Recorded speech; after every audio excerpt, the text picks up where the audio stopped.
ممتاز قادری کی ہے. پیچھے میں تو جب سے ممتاز قادری کا، غازی ممتاز قادری کا یہ واقعہ ہوا ہے، تب سے اپنے علماء سے، اپنے دوستوں کی مجلسوں میں یہ گزارش کر رہا ہوں کہ اس آدمی نے کوئی اپنے باپ دادا کی جنگ نہیں لڑی، اس آدمی نے اپنا کوئی کاروباری ویر پورا نہیں کیا، اس آدمی نے، اس کی غیرت نے اس کو کہا کہ یہ نبی کے دین کو کہتا ہے، یہ ظالمانہ ہے، تو ظالم تو بدبخت یہ خود ہے. اس لیے اس نے جو فعل کیا ہے، جس کیفیت میں کیا ہے، اس نے حق کے غلامی ادا کیا ہے. اس نے جرم نہیں کیا. کسی کا کوئی بھی فکری پہلو کچھ بھی ہو، میں یہ کہتا ہوں کہ اس نے جو کیا، ہمیں بزرگ خود ہی فرماتے ہیں اور شفاء شریف کی عبارتیں پڑھ پڑھ کے سناتے ہیں، کوئی حضور کی جوتی کو، نالین پاک کو نوائل کہے، یعنی چھوٹی جتیا کہے، تو یہ بھی گستاخی رسول ہے. اب فرماتے ہیں حضور کی چادر مبارک کو کوئی کہے کہ یہ میلی ہے، تو یہ بھی گستاخ رسول ہے، کیونکہ ہر وہ چیز جس سے میرے نبی کی نسبت ہے وہ پاک ہی پاک ہے، وہ عظیم ہی عظیم ہے.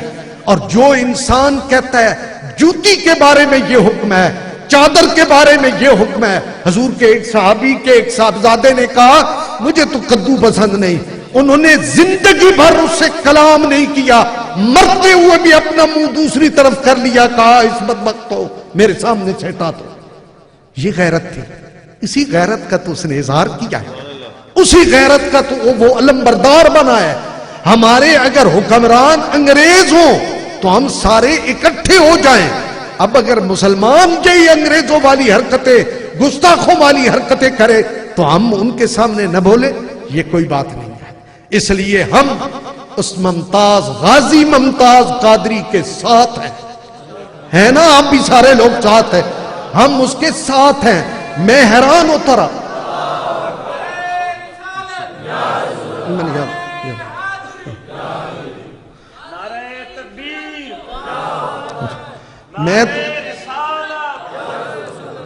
میری گزارش سن لیں، میں عرض کر رہا ہوں جب سے یہ واقعہ ہوا میرے علم میں بہت ساری چیزیں آتی رہیں. پہلی بات میرے علم میں یہ آئی کہ انہوں نے، ان کا جو کیس ہے وہ عدالت میں لڑ رہے ہیں، وہ عدالت میں نہیں جاتے، وہ جیل میں ان کو پابند کیا ہے، جج وہاں آتا ہے وہاں.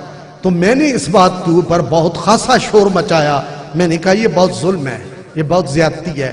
ڈاکو جائیں تو باہر عدالت میں جائیں، چور جائیں باہر عدالت میں جائیں، اور جو ہے وہ دشمن قوم و دہشت گرد جائیں تو وہ عدالتوں میں جائیں.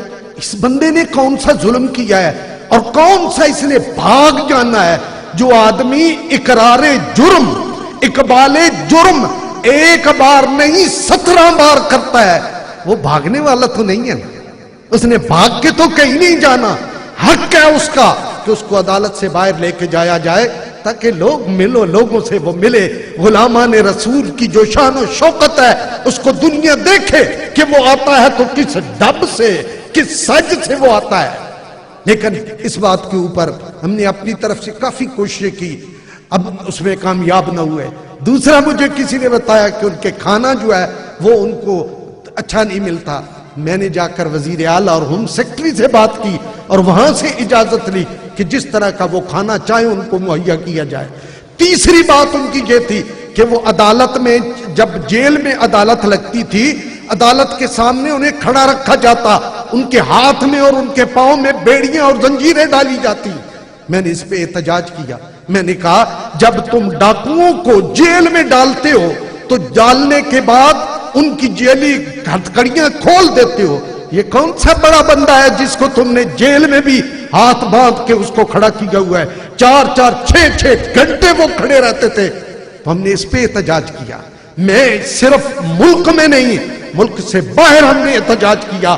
میں کراچی دیوبندی علماء کے پاس بھی گیا، اور پھر میں نے یہاں اپنے ملک میں، اپنے لاہور میں مولانا مفتی محمد خان قادری کے پاس تمام اہل حدیثوں کو، تمام جماعت اسلامی کے لوگوں کو، تمام تنظیمات اسلامیہ کے جتنے حضرات تھے، جماعت اہل سنت کو، جامع اشرفیہ کے لوگوں کو، سب کو بلا کے ان سے کہا کل محمد عربی کی منہ نہیں لگنا آپ نے. کل ممبروں پہ آج کھڑے ہو کے باتیں کرتے ہو کہتے ہو کہ ہم یہ ہیں، عشق رسول ہیں، ہم یہ ہیں، ہم دین کے پرستار ہیں، ہم یہ ختم نبوت کے جو ہے وہ محافظ ہیں، مجھے بتاؤ کل پاک نبی تم سے پوچھے گا نہیں وہ بدبختو جب میری توہین کی جاتی تھی میرے دین کی، اس کی سزاؤں اور جزاؤں کو ظالمانہ کہا جاتا تھا، تو اس وقت ایک آدمی نے غیرت کا ثبوت دیا اور غیرت کا ثبوت دے کے تمہارا کفارہ ادا کیا، اب تم اس کے اوپر ایک جملہ نہ بولے، تم نے ایک کلمہ نہ بولا۔ اس لیے حضرات محترم، ہم اس لیے نہیں کہ اسے ضرورت ہے، محمد ممتاز قادری کو اس کی ضرورت نہیں ہے، وہ تو ہر روز انتظار میں ہوتا ہے، جب جج نے سزا سنائی تو پوچھا شام تک اس پہ اوپر عمل ہو جائے گا نا؟ کیا بات ہے، شام تک اس پہ عمل ہو جائے گا؟ لوگوں نے کہا نہیں، ابھی اس کے بڑے مراحل ہیں، بڑے سلسلے ہیں۔ وہ کہنے لگا میں نے نہ کوئی اپیل کرنی ہے، نہ میں نے کوئی مرحلہ ہے، نہ میری کوئی اور بات ہے، میں تو چاہتا ہوں جس ذات کے لیے میں نے کیا ہے میں جلد اس کی بارگاہ میں پیش ہو جاؤں۔ اس لیے حضرات محترم، ممتاز قادری کا عمل ہم سارے پاکستانیوں کی طرف سے کفارہ ادا ہوا ہے، ہماری کوتاہیوں کا، ہماری لغزشوں کا، ہماری بے وقوفیوں کا، ہماری ان چیزوں کا۔ تو میں یہ عرض کرتا ہوں، میں نے سنا ہے بعض علماء نے اس بارے میں اپنی مختلف رائے دی ہے، میں یہ بھی نہیں کہتا جو مختلف رائے دے اس کے اوپر آپ برسنا شروع کر دیں، میں یہ کہتا ہوں جو آپ کو سمجھ آئے نا اس کے اوپر عمل کریں۔ مجھے یہ سمجھ آئی ہے کہ جو اس نے کیا اس نے سچ کیا، حق کیا۔